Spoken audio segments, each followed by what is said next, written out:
अस्सलाम वालेकुम प्यारे व्यूवर्स, कैसे हैं आप सब। उम्मीद है सब खैरियत से होंगे। सबको 14 अगस्त बहुत मुबारक हो। आज मैं आपके लिए नेशनल एंथम कौमी तराना पढ़ने वाली हूँ। उम्मीद आपको पसंद आएगी। स्टार्ट करते हैं।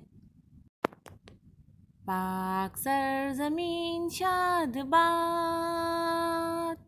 किश्वरे हसीन शादिबाद, तू निशाने अज़्मे आली शान अर्ज़े पाकिस्तान, मरकज़े यकीन शादबाद।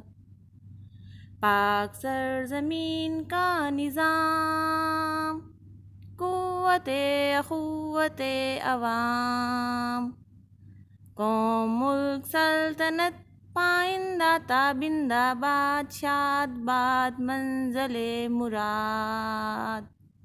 पर्च में सितारा ओ हिलाल, रहबरे तरक्की ओ कमाल, तर्जमाने माजी शाने हाल, जाने इस्तकबाल साया खुदाए जुल जिलाल।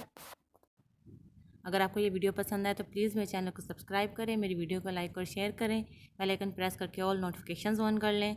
मिलते हैं नेक्स्ट वीडियो में, तब तक के लिए अल्लाह हाफ़िज़। सबको जश्न आज़ादी मुबारक, 14 अगस्त, हैप्पी इंडिपेंडेंस डे। अल्लाह हाफ़िज़।